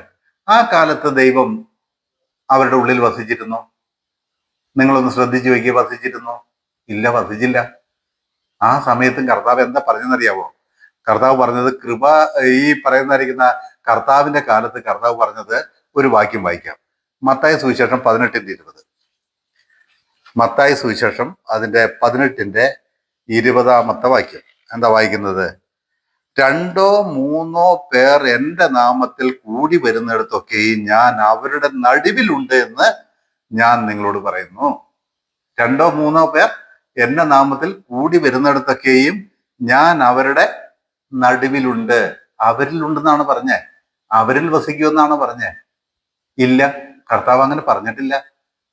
അതായത് ഈ പുതിയ നിയമകാലത്ത് രാജ്യത്തിന്റെ സുവിശേഷം പ്രസംഗിക്കുന്ന സമയത്തും കർത്താവ് അവരിൽ വസിക്കുമെന്ന് പറഞ്ഞിട്ടില്ല, അവരുടെ നടുവിലുണ്ടെന്നാ പറഞ്ഞത്. ഇനി ഒരു വാക്യം കൂടി വെച്ചേ, മത്തായി സുവിശേഷം അതിന്റെ 28-ാം അധ്യായത്തിന്റെ 20-ാമത്തെ വാക്യം. അവിടെ എന്തെന്നാ വായിക്കുന്നത്? 28-ന്റെ 20-ാമത്തെ വാക്യം. നാമത്തിൽ പിതാവിന്റെയും പുത്രന്റെയും പരിശുദ്ധാത്മാവിന്റെയും നാമത്തിൽ സ്നാനം കഴിപ്പിച്ചും ഞാൻ നിങ്ങളോട് കൽപ്പിച്ചതൊക്കെയും പ്രമാണിപ്പാൻ തക്കവണ്ണം ഉപദേശിച്ചും കൊണ്ട് സകല ജാതികളെയും ശിഷ്യരാക്കിക്കൊള്ളുവിൻ. ഞാനോ ലോക അവസാനത്തോളം എല്ലാ നാളും നിങ്ങളോട് കൂടെയുണ്ട്. ലോകാവസാനത്തോളം എല്ലാ നാളും നിങ്ങളോട് കൂടെയുണ്ട്. അപ്പോ ആ രണ്ട് കാലങ്ങളെ നിങ്ങൾക്ക് മനസ്സിലായോ? ന്യായപ്രമാണ കാലഘട്ടം, ദൈവം അവരുടെ മധ്യേ വസിച്ചു. കർത്താവായി യേശു ക്രിസ്തു വന്ന രാജ്യത്തിന്റെ സുവിശേഷം പറഞ്ഞ ആ കാലഘട്ടങ്ങളെ കുറിച്ച് കർത്താവ് വാഗ്ദത്തം ചെയ്തത് അവരുടെ കൂടെ ഉണ്ടെന്ന്. 2-3 പേർ എൻ്റെ നാമത്തിൽ കൂടുന്നവരുടെ മധ്യേ ഞാനുണ്ടെന്ന് പറഞ്ഞു. മധ്യേ ഞാനുണ്ട്. ഇന്നത്തെ ക്രിസ്ത്യാനികളായിരിക്കുന്നവരെല്ലാവരും വിചാരിക്കുന്നതും പ്രസംഗിക്കുന്നത് ഇതാ, കർത്താവ് നമ്മുടെ മധ്യയുണ്ട്, സഭായോഗം കൂടുമ്പോ കർത്താവ് നമ്മുടെ മധ്യയുണ്ടെന്ന് പറയുന്നത്. എന്റെ പൊന്നെ, അങ്ങനെ നമ്മൾ പറയല്ലേ കേട്ടോ. സഭായോഗം കൂടുമ്പോൾ നമ്മുടെ മധ്യ കർത്താവ് ഉണ്ടെന്ന് പറയല്ലേ? അത് നമുക്കുള്ള വാക്തത്വമല്ല. സഭായോഗം കൂടുമ്പോൾ കർത്താവ് ഇന്ന് എവിടെയാണെന്നറിയാവോ? നമ്മളിലുണ്ട്. നമ്മളിൽ ഓരോരുത്തരിലുണ്ട്. ഇതൊരു വലിയൊരു മർമ്മമാണെന്ന് പൗലോസ് പറഞ്ഞു. ക്രിസ്തു നമ്മളിലായിരിക്കുന്നത് ഒരു വലിയ മർമ്മമാണെന്ന് പറഞ്ഞു. നമ്മളൊരു വാക്യം വായിക്കുന്നു, കൊലോസ്യ ലേഖനം. കൃപായുഗ കാലഘട്ടത്തിൽ കർത്താവ് എവിടെയാണെന്ന് ഞാൻ തെളിയിച്ചു തരാം. കർത്താവ് ദൈവം എവിടെയാണ് ഇരിക്കുന്നത്? കൊലോസ്യ ലേഖനം 1-ാം അധ്യായം 25 മുതൽ 27 വരെ ഉണ്ടായിരിക്കുന്ന വാക്യം. വാക്യം ഒന്നെടുക്കാം. കൊലോസ്യ ലേഖനം 1-ാം അധ്യായം 25 മുതൽ 27 വരെ. നിങ്ങൾക്ക് വേണ്ടി ദൈവം എനിക്ക് നൽകിയിരിക്കുന്ന ഉദ്യോഗപ്രകാരം ദൈവവചനം ഘോഷണം നിവർത്തിക്കേണ്ടതിന് ഞാൻ സഭയുടെ ശുശ്രൂഷകനായിരിക്കുന്നു. അവിടെ മനസ്സിലാക്കണം, പൗലോസിനെയാണ് സഭയുടെ, ഈ കൃപായുഗ സഭയുടെ ശുശ്രൂഷ ഏൽപ്പിച്ചത്. ഈ ഉദ്യോഗം ഏൽപ്പിച്ചത് പൗലോസിനെയാണ്. ലോകത്തിൽ വേറെ ആരെയുമല്ല, 12 അപ്പോസ്തലന്മാരെ അല്ല. ഇത് മനസ്സിലാക്കണം. പൗലോസിനാണ് ആദ്യമായിട്ട് ഈ ഉദ്യോഗം കൊടുത്തത്, ഈ പദവി കൊടുത്തത്. സഭയുടെ ശുശ്രൂഷ, ബോഡി ഓഫ് ക്രൈസ്റ്റ് എന്ന സഭയുടെ, മണവാട്ടി സഭയുടെ അല്ലാട്ടോ, ബോഡി ഓഫ് ക്രൈസ്റ്റ്, ശരീരമാകുന്ന സഭയുടെ ശുശ്രൂഷ ആർക്ക് കൊടുത്തു? പൗലോസ് പറയുന്നു, നോക്കിയേ, നിങ്ങൾക്ക് വേണ്ടി ദൈവം എനിക്ക് നൽകിയിരിക്കുന്ന ഉദ്യോഗപ്രകാരം ദൈവവചന ഘോഷണം നിവർത്തിക്കേണ്ടതിന് ഞാൻ സഭയുടെ ശുശ്രൂഷകനായിരിക്കുന്നു. അത് പൂർവ്വകാലങ്ങൾക്കും തലമുറകൾക്കും മറഞ്ഞു കിടന്ന മർമ്മം. ഏതാ? ഈ സഭ എന്ന് പറയുന്നിരിക്കുന്ന കാര്യം പൂർവ്വകാലങ്ങൾക്കും തലമുറകൾക്കും മറഞ്ഞു കിടന്നത് ഒരു പ്രവാചകന്മാരും പറഞ്ഞിട്ടില്ല. കർത്താവായ യേശുക്രിസ്തു അതിനെ കുറിച്ച് പറഞ്ഞിട്ടില്ല. 12 അപ്പോസ്തലന്മാർക്ക് അതിനെക്കുറിച്ച് അറിയില്ല. പൂർവ്വകാലങ്ങളിലും തലമുറകൾക്കും മറഞ്ഞു കിടന്നാണ് ഈ ബോഡി ഓഫ് ക്രൈസ്റ്റ് എന്ന സഭ. അത് പൗലോസിന് വെളിപ്പെട്ടായിരിക്കുന്ന കാര്യമാണ്. എന്നിട്ട് എന്താ പറഞ്ഞത്? മറഞ്ഞു കിടന്ന മർമ്മമെങ്കിലും ഇപ്പോൾ അവന്റെ വിശുദ്ധന്മാർക്ക് വെളിപ്പെട്ടിരിക്കുന്നു. അവരോട്, അതിന്റെ 27-ാം വാക്യം വളരെ ശ്രദ്ധിക്കണേ, അവരോട് ജാതികളുടെ ഇടയിൽ ഈ മർമ്മത്തിന്റെ മഹിമാതനം എന്തെന്നറിയിപ്പാൻ ദൈവത്തിന് ഇഷ്ടമായി. അവരോട് ജാതികളുടെ ഇടയിൽ ഈ മർമ്മത്തിന്റെ മഹിമാതനം എന്തെന്നറിയിപ്പാൻ ദൈവത്തിന് ഇഷ്ടമായി. ആ മർമ്മം, ആ മഹാമർമ്മം എന്താണെന്നറിയാവോ? ആ മർമ്മം മഹത്വത്തിന്റെ പ്രത്യാശയായ ക്രിസ്തു നിങ്ങളിൽ ഇരിക്കുന്നു എന്നുള്ളത് തന്നെ. മഹത്വത്തിന്റെ പ്രത്യാശയായ ക്രിസ്തു നിങ്ങളിൽ ഇരിക്കുന്നു. നിങ്ങളിൽ. ഇപ്പൊ നിങ്ങൾക്ക് ആ വ്യത്യാസം മനസ്സിലായോ? പഴയ നിയമകാലത്ത് യഹൂദന്മാരുടെ മധ്യേ വസിച്ചു. കർത്താവായി യേശുക്രിസ്തുവിന്റെ ശുശ്രൂഷ കാലത്ത് കർത്താവ് വാഗ്ദത്തം ചെയ്തത്, ലോകാവസാനത്തോളം ഞാൻ നിങ്ങളുടെ കൂടെയുണ്ട്, 2-3 പേർ കൂടുന്നവരുടെ മധ്യത്തിൽ ഞാനുണ്ട്. ആ വാഗ്ദത്തമാണ് അന്ന് വരെ ഭൂലോകത്തിലെ മനുഷ്യന് ദൈവം കൊടുത്തിട്ടുള്ളൂ. എന്നാൽ ഈ കൃപായുഗത്തിന്റെ മഹാമർമ്മം, ഭാഗ്യം എന്താണെന്നറിയാവോ? ക്രിസ്തു നമ്മളിൽ വസിക്കുന്നു. നമ്മുടെ ഉള്ളിൽ ക്രിസ്തു വസിക്കുന്നു. ഒരു വിശ്വാസിയുടെ ഉള്ളിൽ ക്രിസ്തു വസിക്കുന്നു. അതൊരു മർമ്മമാണ്. മർമ്മം എന്ന് പറഞ്ഞ മിസ്റ്ററി. അതൊരു രഹസ്യമാണ്. പൂർവ്വകാലങ്ങൾക്കും തലമുറകൾക്കും വെളിപ്പെടാത്ത ഒരു മർമ്മം. സഭ ഒരു മർമ്മമായിരിക്കുന്നത് പോലെ ഇതും ഒരു മർമ്മമാണ്. ഏതാ? ക്രിസ്തു നമ്മളിൽ വസിക്കുന്നു എന്നുള്ള ഒരു മർമ്മമാണ്. നോക്കിക്കേ, അങ്ങനെയാണെങ്കിൽ നമ്മുടെ ശരീരം കർത്താവിന്റെ ശരീരമല്ലേ? നമ്മുടെ ശരീരത്തിന്റെ അവയവം കർത്താവിന്റെ അവയവമല്ലേ? ഇതൊക്കെ പുരഞ്ജലത്തിൽ പറയുന്നുണ്ട്. ക്രിസ്തുവിന്റെ അവയവങ്ങളെ ഞാൻ എടുത്ത് വേശിയുടെ അവയവങ്ങളാക്കാമോ? ഒരു നാളും അരുത്. നമ്മുടെ അവയവം ക്രിസ്തുവിന്റെ അവയവമല്ലേ? നമ്മുടെ നാവ് ക്രിസ്തുവിന്റെ അല്ലേ? നമ്മുടെ കണ്ണ് ക്രിസ്തുവിന്റെ അല്ലേ? നമ്മുടെ കൈയും കാലും ക്രിസ്തുവിന്റെ അല്ലേ? കാരണം എന്താ? ക്രിസ്തു നമ്മളിൽ വസിക്കുന്നു. ഇതൊരു മർമ്മമാണെന്ന് പൗലോസ് പറയുക. ഇതിനു മുമ്പ് ഒരു കാലഘട്ടത്തിൽ, ഒരു യുഗത്തിലും സംഭവിച്ചിട്ടില്ലാത്ത അത്ഭുതകരമായിരിക്കുന്ന മഹാരഹസ്യമാണ് എന്നുള്ളത് നിങ്ങൾ മനസ്സിലാക്കുക. കൊരിന്ത്യർക്ക് എഴുതിയ 2-ാം ലേഖനം 13-ാം അധ്യായത്തിന് 5-ാം വാക്യം. കൊരിന്ത്യർക്ക് എഴുതിയ 2-ാം ലേഖനം 13-ാം അധ്യായത്തിന്റെ 5-ാമത്തെ വാക്യം. അവിടെ വായിക്കുന്നത് എന്താ? 13-ന്റെ 5. നിങ്ങൾ വിശ്വാസത്തിൽ ഇരിക്കുന്നുവോ എന്ന് നിങ്ങളെ തന്നെ പരീക്ഷിപ്പിൻ, നിങ്ങളെ തന്നെ ശോധന ചെയ്യുവിൻ. നിങ്ങൾ കൊള്ളരുതാത്തവർ അല്ല എന്ന് വരികിൽ യേശു ക്രിസ്തു നിങ്ങളിൽ ഉണ്ട് എന്ന് നിങ്ങളെ തന്നെ അറിയുന്നില്ലയോ? യേശു ക്രിസ്തു നിങ്ങളിലുണ്ട്. നിങ്ങളിൽ. ഇതാ ഞാൻ പറഞ്ഞ, ഈ കൃപായുഗത്തിലെ കർത്താവ് വർത്തിക്കുന്നത് നമ്മുടെ ശരീരത്തിലാ. നമ്മുടെ ശരീരത്തെ കുറിച്ച് പുരഞ്ജനത്തിൽ പറയുന്നത്, വാക്യങ്ങളൊന്നും എടുക്കുന്നില്ല, പുരഞ്ജനത്തിൽ പറയുന്നത് ക്രിസ്തുവിന്റെ മന്ദിരമാണ്. നിങ്ങളുടെ ശരീരം ദൈവത്തിന്റെ മന്ദിരം എന്ന് നിങ്ങൾ അറിയുന്നില്ലയോ? മന്ദിരം എന്ന് പറഞ്ഞാൽ എന്താ? ദൈവത്തിന്റെ ആലയം. അപ്പൊ ഈ കൃപായുഗ കാലത്ത് മാത്രമേ വിശ്വാസികൾ ദൈവത്തിന്റെ ആലയം എന്ന പദവി അലങ്കരിക്കുന്നുള്ളൂ. കാരണം ദൈവം നമ്മുടെ ഉള്ളിൽ വസിക്കുന്നു. എന്തൊരു മഹാഭാഗ്യമാണെന്ന് നിങ്ങൾ നോക്കിയേ. റോമാലേഖനം 8-10 ഒരു വാക്യം കൂടെ വായിക്കാം. റോമാലേഖനം 8-10. അവിടെ എന്താ വായിക്കുന്നത്? റോമാലേഖനം 8-10 നോക്കിയേ.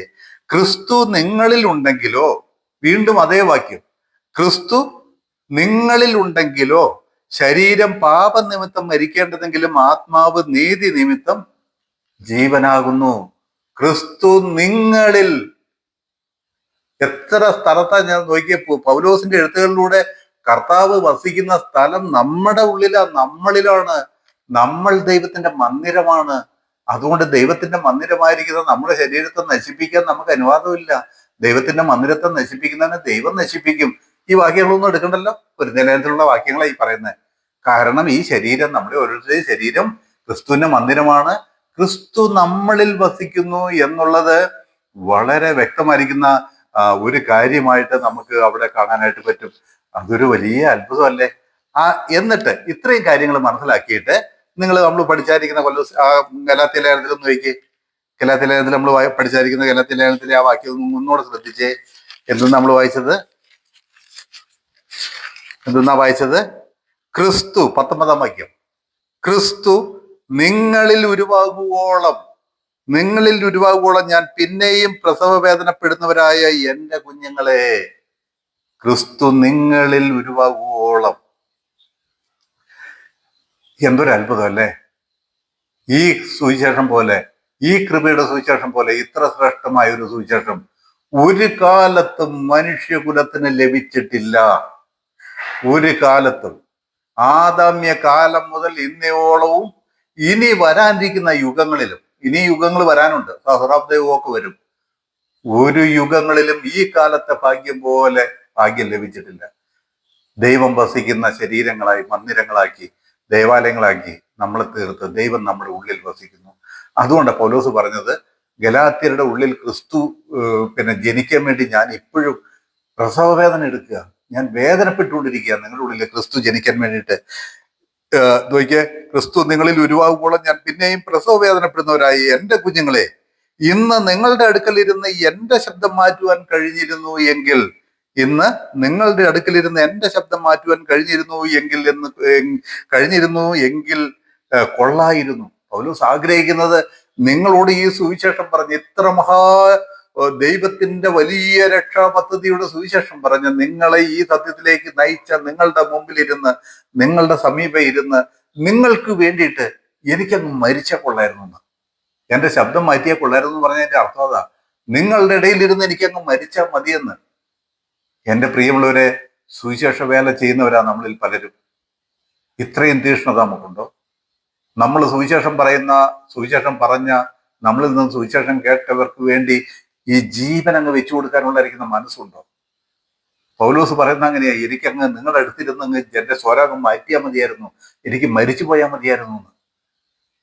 എന്തൊരു അത്ഭുതമൊക്കെ! ഞാൻ നിങ്ങളെക്കുറിച്ച് വിഷമിക്കുന്നു എന്ന് പറഞ്ഞാണ് ആ സെന്റൻസ് സംസാരിപ്പിക്കുന്നത്. നിങ്ങളുടെ ഇടയിൽ ഇരുന്ന് എന്റെ സ്വരം മാറ്റിയാൽ മതിയായിരുന്നു. പൗലോസ് ശുശ്രൂഷയ്ക്ക് വേണ്ടി ജീവൻ കൊടുക്കാൻ തയ്യാറുള്ള ഒരു വ്യക്തിയായിരുന്നു. അല്ലാതെ എങ്ങനെയെങ്കിലും അങ്ങ് എങ്ങനെയും അങ്ങ് സുവിശേഷം എല്ലായിടത്തും അങ്ങ് എത്തിക്കുക എന്നുള്ള ഉത്തരവാദിത്വമല്ല.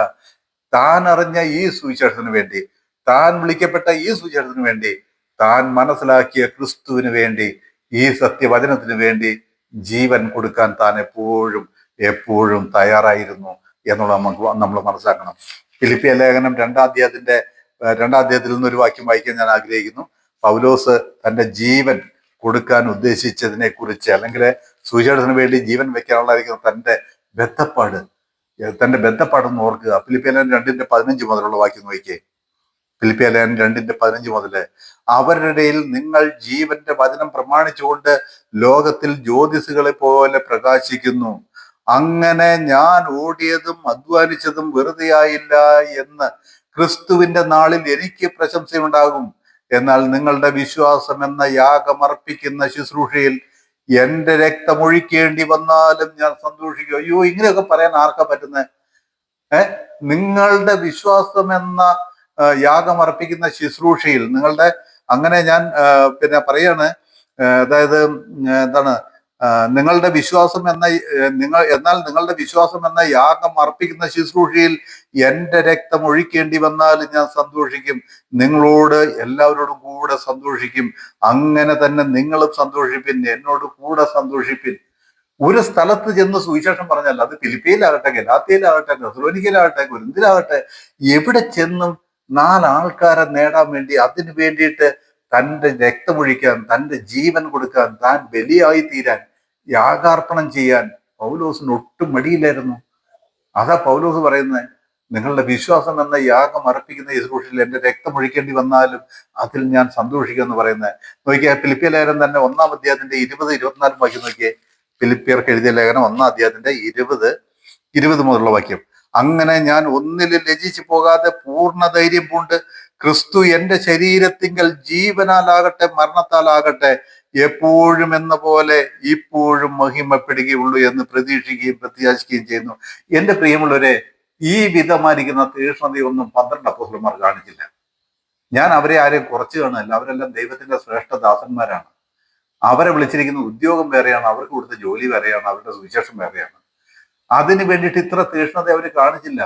കൊർന്നല്യോസിന്റെ ഭവനത്തിൽ പോകാൻ പറഞ്ഞിട്ട് പോലും കർത്താവേ ഞാൻ പോകില്ലെന്ന് പറഞ്ഞ് കൊർന്നല്യോസിന്റെ ഭവനത്തിൽ പത്രോസ് ചെന്നിട്ട് അവരോട് പറയുന്ന വാക്ക് നിങ്ങൾ കേട്ടോ, എന്തിനാ ഞങ്ങളെ വിളിപ്പിച്ചേ?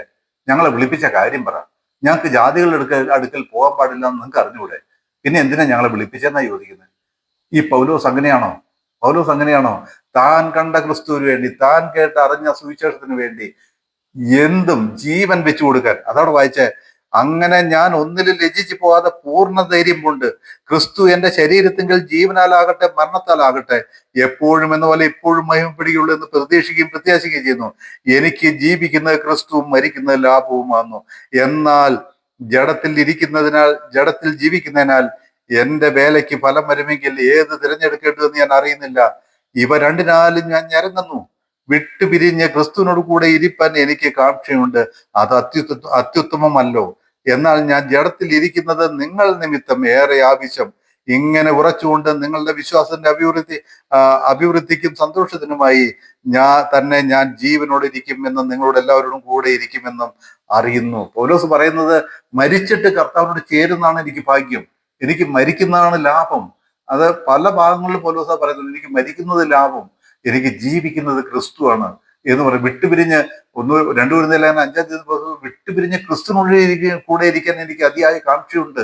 പല ഭാഗങ്ങളിലും പൗലോസ് അത് പറയുന്നുണ്ട്. പൗലോസിന്റെ ആഗ്രഹം മരിച്ച് ക്രിസ്തുവിനോട് ചേരണമെന്നാ. നമ്മളിൽ എത്ര പേർക്ക് അങ്ങനെ ആഗ്രഹമുണ്ട്? നമ്മള് ഞങ്ങളുടെ ആയുസിനെ ദീർഘമാക്കി തരണേ എന്ന് പ്രാർത്ഥിക്കുന്നുണ്ടോ? ഭൂമിയിലെ ജീവിതമാണ് ഏറ്റവും സുഖമെന്ന് വിചാരിക്കുന്നുണ്ടോ? അങ്ങനെ വിചാരിക്കരുതേ പ്രിയമുള്ളവരെ. വിട്ടുപിരിഞ്ഞ കർത്താവിന് പോകുന്നതാണ്. തേജസ്സിന്റെ നാട്ടിലെത്താം, ആനന്ദത്തിന്റെ നിറഞ്ഞ സന്തോഷത്തിന്റെ സൗഭാഗ്യത്തിന്റെ നാട്ടിലേക്ക്. പിന്നെ എന്തിനാ ഈ ഭൂമിയിലെ ജീവിതം? അതാ പൗലോസ് പറഞ്ഞു, എനിക്ക് വിട്ടുപിരിഞ്ഞ കർത്താവിനോട് കൂടെ ഇരിക്കാൻ ആഗ്രഹമുണ്ട്. പക്ഷെ പൗലോസ് പറഞ്ഞു, ഞാൻ ജഡത്തിൽ ജീവിക്കുന്നതിനാൽ നിങ്ങൾക്ക് പ്രയോജനം വരുമെങ്കിൽ ഏത് തിരഞ്ഞെടുക്കേണ്ടു എന്ന് ഞാൻ അറിയുന്നില്ല. പൗലോസ് വെറും ഒരു ചടങ്ങായിട്ടല്ല ഈ സുവിശേഷ വേല ചെയ്തത്. ജീവൻ മരണ പോരാട്ടം നടത്തിക്കൊണ്ട്, അതായത് ജീവൻ കൊടുക്കാൻ തയ്യാറാണ്. എവിടെ ചെന്നാലും അവർക്കൊക്കെ വേണ്ടിയും, ഏത് ശുശ്രൂഷകർക്ക് വേണ്ടിയും ജീവൻ കൊടുക്കാൻ തയ്യാറാണ്. നിങ്ങൾക്കൊരു സംഭവം അറിയാമോ? 3-ാം മിഷണറി യാത്ര കഴിഞ്ഞിട്ട് താൻ യെരുശലേമിലേക്ക് തിരിച്ചു പോവുകയാണ്. യെരുശലേമിലേക്ക് തിരിച്ചു പോകുമ്പോൾ പോകുന്നതിന് മുമ്പായിട്ട് അവിടെ ഉണ്ടായിരിക്കുന്ന പ്രവാചകന്മാർ പറഞ്ഞു, നീ യെരുശലേമിലേക്ക് പോകരുത്, നീ യെരുശലേമിൽ ചെന്നാൽ നിന്നെ പിടിക്കും, നിന്നെ തല്ലും, നിന്നെ കൊല്ലും, നിന്നെ ബന്ധിക്കും, പോകരുത് എന്ന് പറഞ്ഞു. പൗലോസ് പറഞ്ഞു, നിങ്ങളിങ്ങനെ കരഞ്ഞ് എൻ്റെ മനസ്സിനെ വ്രണപ്പെടുത്തുന്നത് എന്തിനാണ്? നിങ്ങളിങ്ങനെ കരഞ്ഞ് എന്നെ വിഷമിപ്പിക്കുന്നത് എന്തിനാണ് എന്ന് പറഞ്ഞിട്ട് അവിടെ ഒരു വാക്യം പറഞ്ഞു. എനിക്ക് ആ വാക്യം എന്തോ ഒരു ഇഷ്ടമെന്നറിയാമോ?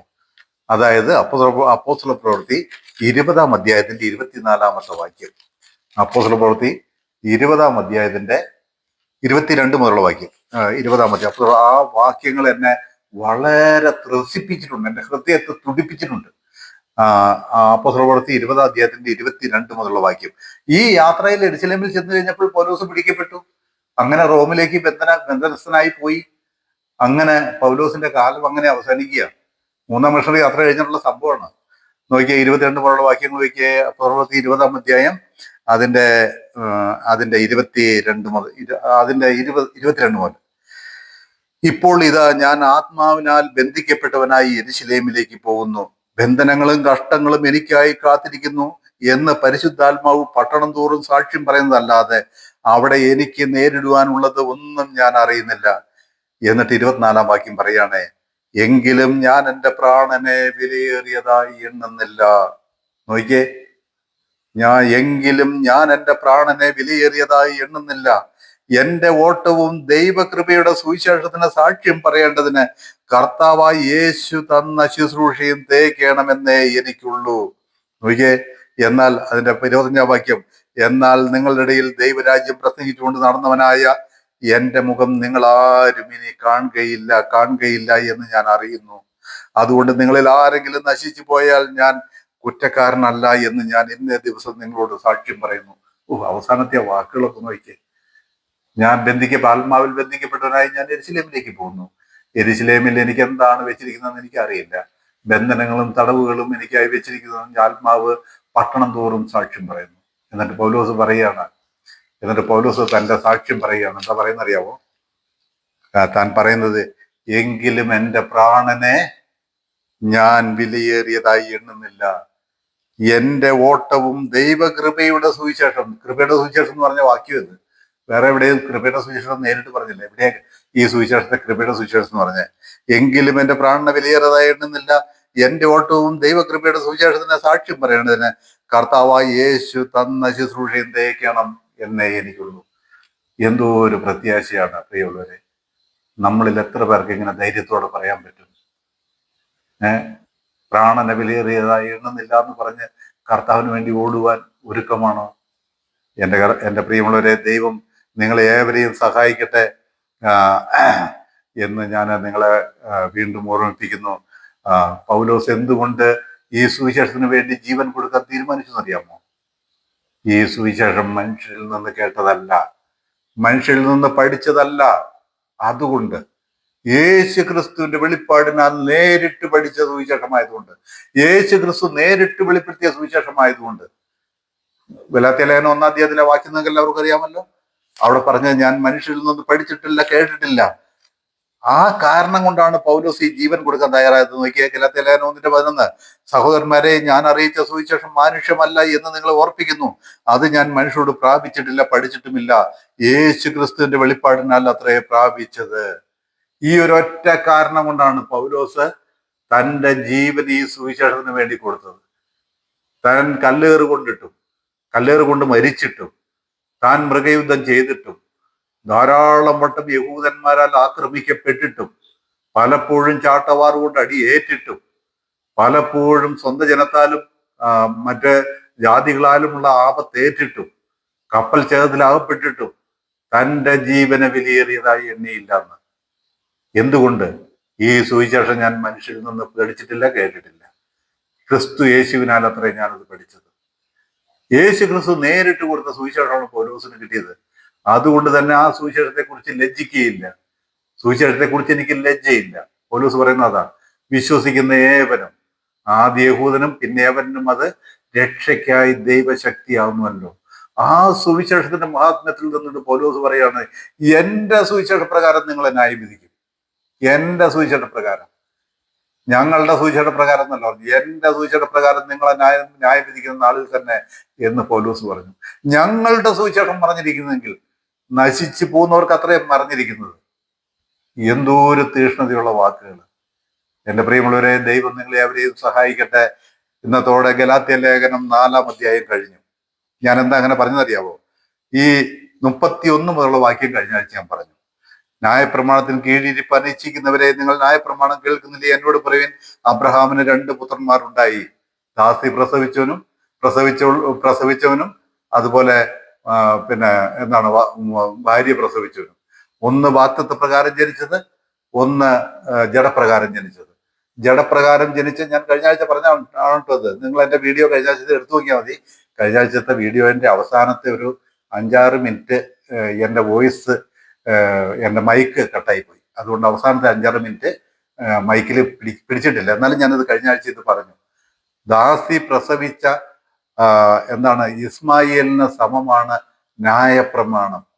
അതായത് സീനായി മലയിൽ നിന്നുണ്ടായ ന്യായപ്രമാണം. ദാസനാണ്, ദാസ്യത്വമാണ് ന്യായപ്രമാണത്തിന് കീഴിരിക്കുന്നവർക്കുള്ളത്. എന്നാൽ നമ്മൾ ജനിച്ചത് ദാസിയുടെ മകനിൽ നിന്നല്ല, വാഗ്ദത്ത സന്തതിയാണ് നമ്മൾ. അതായത് നമ്മുടെ അതിന് സാദൃശ്യം പറയുന്നത് എന്താ അറിയാമോ? ഇസഹാക്കിന്റെ ജന്മം വാഗ്ദത്തത്താൽ ജനിച്ചു. ഈ സ്ത്രീകൾ 2 നിയമങ്ങൾ അത്ര ഇതാഴേക്ക് വായിക്കുന്ന, ഞാൻ കഴിഞ്ഞ ആഴ്ച പറഞ്ഞുകൊണ്ട് ഞാൻ വായിക്കുന്നില്ല. ഞാൻ ഈ 4-ാം അധ്യായം ഇവിടെ പൂർത്തിയാക്കിക്കോട്ടെ. അപ്പം ആ 2 നിയമങ്ങളെ കുറിച്ച് പറഞ്ഞിട്ട് പറയുക, നിങ്ങൾ ഇനിയും അവരോട് ചോദിക്കുന്നത് ഇതാ, നിങ്ങൾ ഇനിയും ദാസന്റെ അനുഭവത്തിലേക്കാണ് പോകുന്നത്. ന്യായപ്രമാണത്തിൽ കീഴിരിക്കുന്നവരൊക്കെ ദാസന്മാരാ. അത് സീനായി പർവ്വതത്തിൽ നിന്നുണ്ടായിരിക്കുന്ന മോശയുടെ ന്യായപ്രമാണം ദാസ്യത്വമാണ്. അത് ഹാഗാറിന് സമമാണ്, ദാസിയുടെ മകന് സമമാണ്. എന്നാൽ നമ്മൾ വാക്തത്വത്താൽ ജനിച്ച സന്തതികളാണ്. നമ്മൾ ഇസഹാക്കിനെ പോലെ വാക്തത്വത്താൽ ജനിച്ച സന്തതിയാണ്. നമ്മുടെ അമ്മ ഭൂമിയല്ല, ഭൂമിയിലെ സീനായി പർവ്വതമല്ല. നമ്മുടെ അമ്മ മീതെയുള്ള എരിശിലേമാകുന്നു. മീതെയുള്ള എരിശിലേം എന്ന് പറഞ്ഞാൽ ദൈവത്തിൽ നിന്ന് വാക്തത്വത്താൽ ജനിച്ച സന്തതികളാണ് നമ്മളിന്ന്. പറഞ്ഞതിന്റെ അർത്ഥം ഈ ഇത്രയും വാക്യം 31 വരെയുള്ള വാക്യം നിങ്ങൾ ഒന്നും കൂടി വായിക്കണം. കഴിഞ്ഞ ആഴ്ചത്തെ എൻ്റെ വീഡിയോ യൂട്യൂബിൽ കിട്ടും, അതൊന്ന് കേൾക്കണം. അപ്പൊ ഞാൻ ഇത്രയും കാര്യങ്ങൾ പറഞ്ഞിവിടെ അവസാനിപ്പിക്കട്ടെ. ഗലാത്യ ലേഖനം 4-ാം അധ്യായം ഇവിടത്തോടെ ഞാൻ പൂർത്തിയാക്കട്ടെ. അടുത്ത ആഴ്ചയിൽ 5-ാം അധ്യായത്തിന്റെ 1-ാം വാക്യം തൊട്ട് നമുക്ക് പഠിക്കാം. എല്ലാവരും പഠിക്കുന്ന ഈ സത്യങ്ങളൊക്കെ ഗ്രഹിച്ച് തീഷ്ണതയുള്ളവരായി കർത്താൻ വേണ്ടി ജീവിക്കാൻ എൻ്റെ കേൾവിക്കാരെ എല്ലാവരെയും കർത്താവ് ധാരാളമായിട്ട് സഹായിക്കട്ടെ. യേശു ക്രിസ്തുവിന്റെ നാമം മഹത്വപ്പെടുമാറാകട്ടെ. ആമേൻ.